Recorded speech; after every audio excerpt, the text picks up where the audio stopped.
Okay, guys, let's talk about Bitcoin because it is currently Saturday night.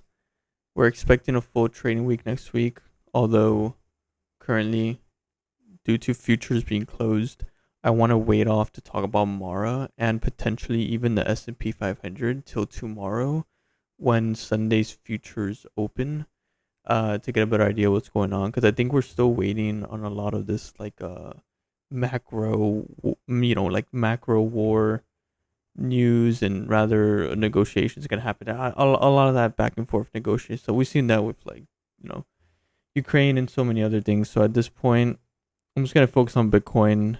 It's the primary thing. And before I get started, remember I am finishing up some notes. I have it on here. I have it on my MacBook. I just have to finish an introduction for it, and then I'm gonna be publishing some free,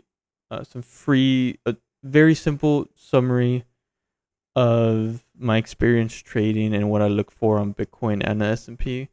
That's been really good, at least for my own personal experience. So it's just a way to maybe motivate, a little bit of document reading, and then you guys can hopefully find some inspiration and maybe some helpful stuff in there as well.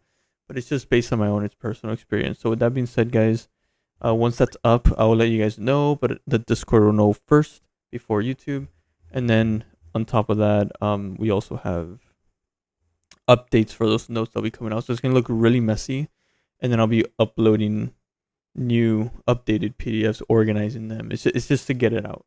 But right now with Bitcoin, because we'll talk about S&P and Mara tomorrow, just remember everything I say is just my own personal opinion. It is what I am doing, what I am looking for. I just like to share it with you guys. So please do your own due diligence going forward. So right now, nothing has changed with the way I'm viewing the charts. I'm still using this red potential higher low zone, which is the simple retracement. Let me make sure it's still accurate. Yeah, it's a simple retracement from this low over to the high. I'm loading off a lot of covered calls, so I'm buying back covered calls that I bought above the 120 moving average. So due to us, this is the 1 day candles. If we're still in a bear market, we're still in an overall downtrend. Every time, if we're gonna be going above the 120 moving average and the RSI is gonna be, to the upside, I'm gonna be just slowly selling covered calls as I continue to accumulate IBIT. And then now that it has started to come down, I've been selling. So far, I sold half of the covered calls. I am looking to continue to, as long as we're trading within the red, I'm slowly buying back, not selling, but buying back covered calls that I'm selling and keeping the profit difference. And I reduced some, I've been reducing, I also, over that, above the 120 moving average on the daily candles, I'm also reducing long positions, just short-term long positions, long-term holdings. Obviously that's not going to be touched anytime soon. Bitcoin is still super discounted, at least with my long-term view. But it's getting really interesting now. So we're at this moment. We're at this moment where we're either waiting for Bitcoin to break up higher, one more high, finally filling in this overall retracement, which will be a really good thing. At least making, selling more covered calls or even opening shorts. But to me, just selling more covered calls becomes more attractive here.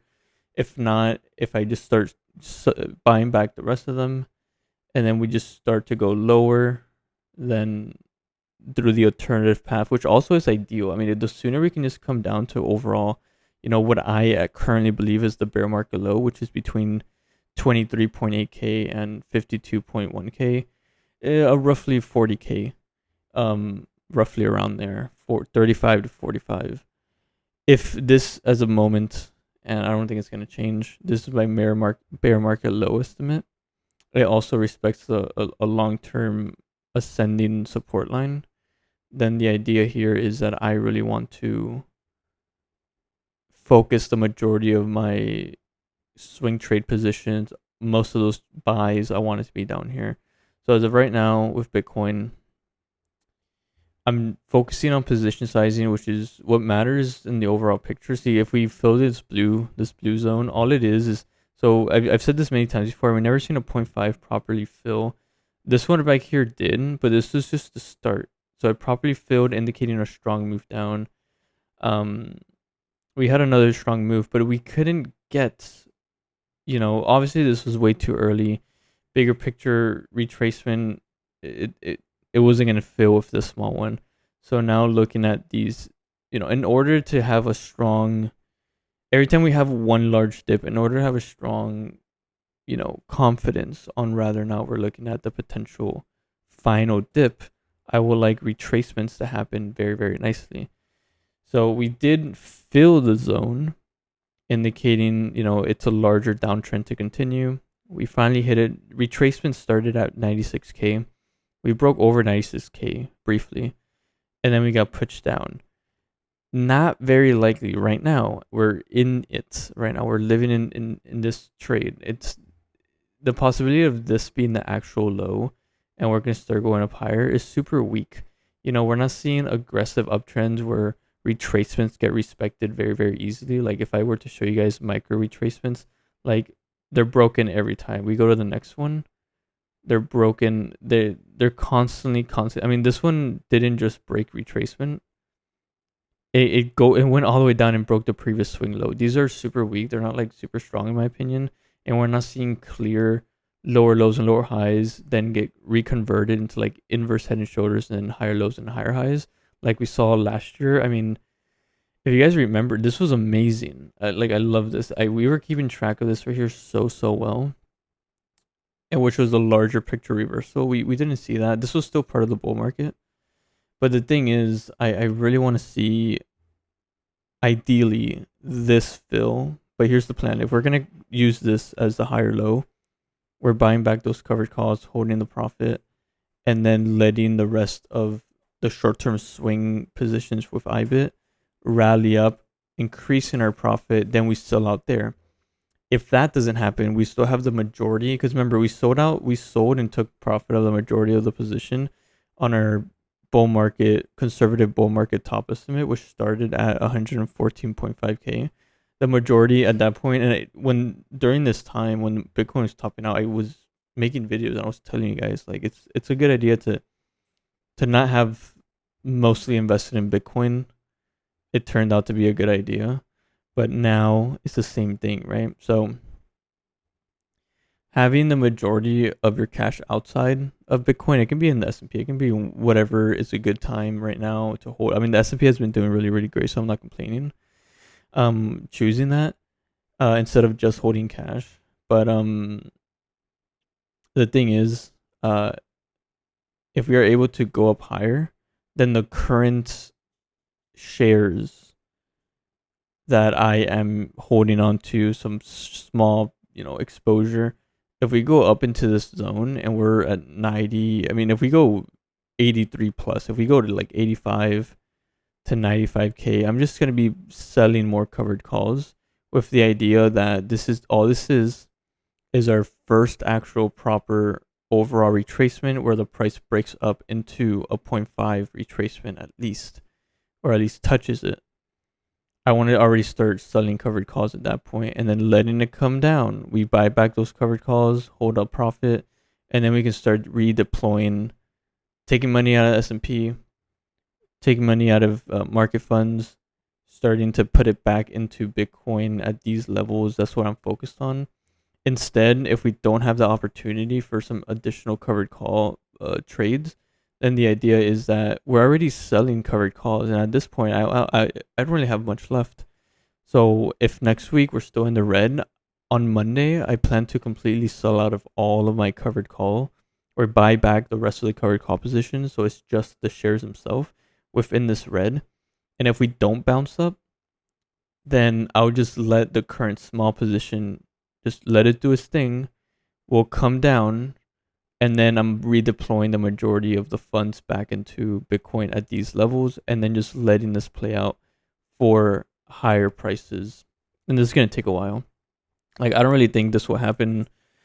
I don't really think the bear market will bottom to at least October, but that's just my opinion. It could be after that, but I really don't think it'll be before October. But the idea is we're either going to finish locking in profits on these covered calls, sell more up here, or we let the price ride down, buy here, and then continue higher. It really doesn't matter, but both scenarios are great in my opinion.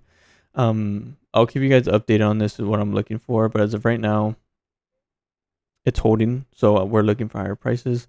If we break below 68.7k, then cool. I bought back those covered calls, and then I mean, at that point, if for some reason over the weekend too, if over the weekend the prices crashes, then those covered calls, I'll be buying them back so much cheaper that the profit margin, I'll be making a lot more profit on it. So I'm not really worried about it. And since it's a small, I never write covered calls more than 50%. It's always averaging like 30 to 40% of any short-term holdings have covered calls. So even if we rise up higher, I'm not worried about it. Honestly, I would just let them expire, or I would just buy them back. But I'm looking for one of those two scenarios to play. I also have a plan for each one. Each one will result in a positive overall ROI. It's just time. It's just letting it play out. So tomorrow, I really want to talk about Bitcoin and the S&P and Mara stock, because Mara stock is looking very, very interesting. I just want to see what the futures are going to do, and I'm still tracking the S&P to see if we're going to have this retracement happen as well. So right now, the S&P real overvalued, at least in my opinion, but I'm being patient with it. More information on that soon. And then Mara is getting close to that shorting price that I talked about previously. So yeah, I'll catch you guys on the next one. Hope you enjoyed, and take care.